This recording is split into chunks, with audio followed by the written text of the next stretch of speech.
Makanya kan saya tahu nanti Mas Tito ini harus. Ya, terima kasih Anda masih menyaksikan Apa Kabar Indonesia Pagi, pemirsa. Kembali kami melanjutkan dialog yang kayaknya Bang Saur ini panas Seru banget. banget ya di Padahal di luar tadi. mendung, tapi di dalam panas nih. Oke. Ini instruksi teman saya ini harus kita jaga betul nih. Baik, saya mau ke Pak Ito terlebih dahulu. Pak Ito, kemudian bagaimana, biasanya kan ini kan setelah ada sidang kode etik, namun memang hanya minim sekali untuk ada kemudian laporan tindak pidana kepada para oknum polisi ini. Sepertinya memang masyarakat ataupun pelapor ini juga mulai antipati begitu karena yang melakukan tindak kejahatan polisi, penegak hukum, kemudian yang nanti akan mengecek juga teman-teman dari penegak hukum. Seperti apa sih sebenarnya kemudian proses dari tindak pidana, kalaupun memang ada tindak pidananya bisa dilaporkan seperti itu, Pak Ito? Ya, baik. Yang pertama saya sangat sependapat dan mendukung ya apa yang disampaikan Bang Saur ya tadi ya. Karena apa? Bapak Kapolda Metro itu dalam pembicaraan telah menyampaikan bahwa kasus ini akan diusut secara tuntas ya. Jadi semua pihak yang terlibat itu akan dimintakan pertanggungjawab secara hukum. Kemudian ini juga sesuai dengan komitmen Polri untuk menangani permasalahan ini secara konsekuen, objektif ya, tanpa tanpa tebang pilih, juga harus memberikan kepastian hukum secara keadilan bagi semuanya. Nah, sekarang kalau proses ini ya, Mas Philips, tentunya nanti kalau tidak ada laporan, kita mengenal di dalam proses penanganan satu perkara itu ada 3 model laporan. Laporan model A, model B, dan model C. Kalau model B itu dilaporkan oleh pelapor ya, dari pihak luar. Tapi kalau model A itu bisa saja penyidik membuat laporan tersebut yang terkait dengan hasil pemeriksaan pada sidang kode etik. Kalau di sana terbukti ada dugaan ya terjadinya penyuapan atau mungkin adanya terjadinya pemerasan, maka itu akan diproses ya oleh penyidik.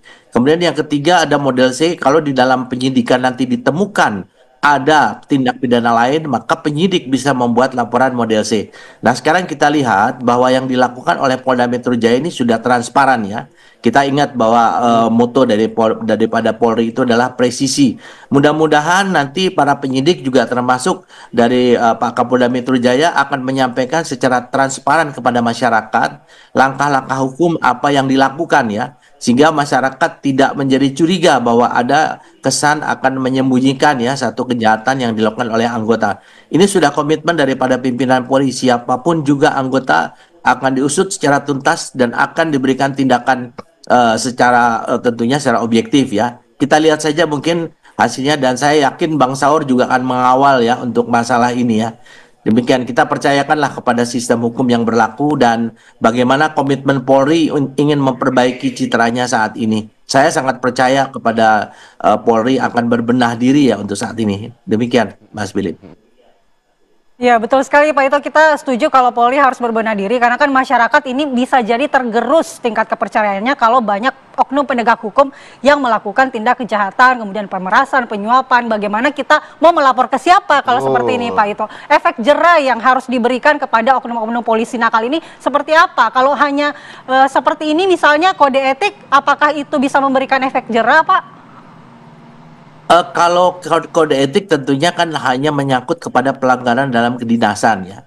Dan jangan lupa juga bahwa Kompolnas saat ini mengawal ya. Tadi saya lihat kan Pak Horul Anam itu adalah anggota Kompolnas dan beliau bekas dari Komite Hak Asasi Manusia ya, Komisi HAM. Saya kira mungkin untuk masalah ini tidak akan mungkin ditutup-tutupi, dan juga untuk pelaksanaan persidangan ataupun pengusutan kasus ini tidak akan mungkin dimanipulasi. Saya percaya bahwa Kompolnas ataupun IPW termasuk pemerhati hukum seperti Bang Saur ini akan mengawal terus sehingga kita akan bisa mendapatkan kepastian hukum dan rasa keadilan bagi yang memang saat ini merasa dirugikan ya, terutama dari pihak korban ya. Jadi bukan hanya karena pihak yang tersangkanya itu adalah orang kuat kemudian bisa melakukan sesuatu tanpa mendapatkan sanksi hukum.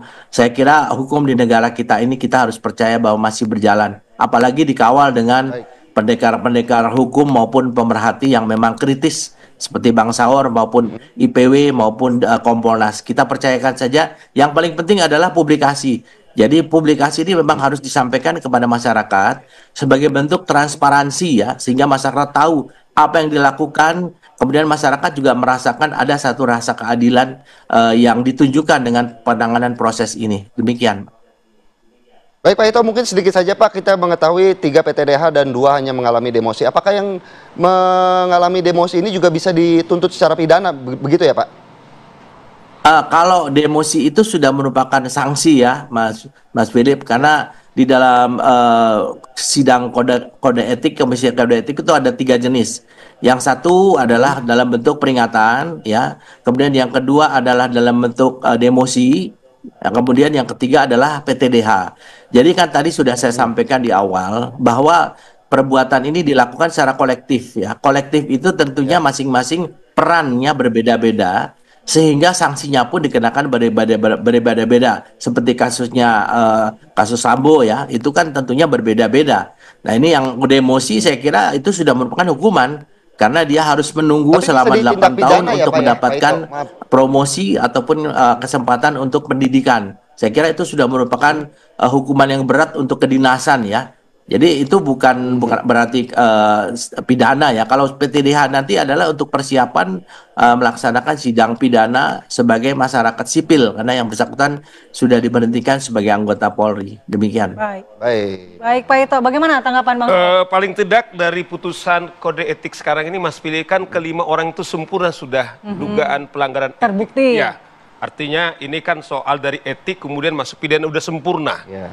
Nah, oleh karena itu kalau Mas Ito kan tadi ada 3 jenis pelaporan. Nah, menurut saya supaya lebih efisien dan juga memberi harapan sekaligus juga kemudian memberi keseriusan kepada polisi, buat aja laporan A. Jangan lagi korban-korban ini dia sudah jadi korban, kemudian disibukkan lagi untuk tetek bengek laporan itu. Ini udah sempurna karena yang menyidangkan teman-teman polisi. Nah, saya terus dorong, sekalipun di demosi, pidananya itu cepat dilimpahkan bila perlu berbarengan dengan konser yang kemarin yang 35 orang itu seperti apa. Sebab kalau ini tidak jalan, saya khawatir gini loh. Udahlah, ini kan kalau kita mengacu ada 3 yang kolektif seperti mulai kasus Sambo, kemudian konser yang kemarin kan semua. Baru sekarang ini katakanlah di bagian sersenya Bintoro. Artinya gini, memang ada soal kultural kita sekarang ini gagal di polisi, bahwa polisi itu lebih menonjol yaitu budaya tentaranya. Jadi bukan melayani masyarakat, tapi sering kecenderungan melayani pimpinannya.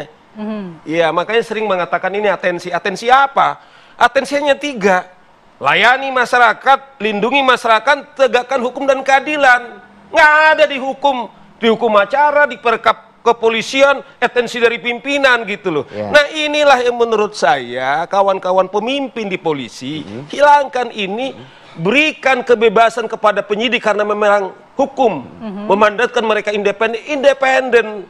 Belajar untuk menjadi polisi seperti sakral diperintahkan undang-undang.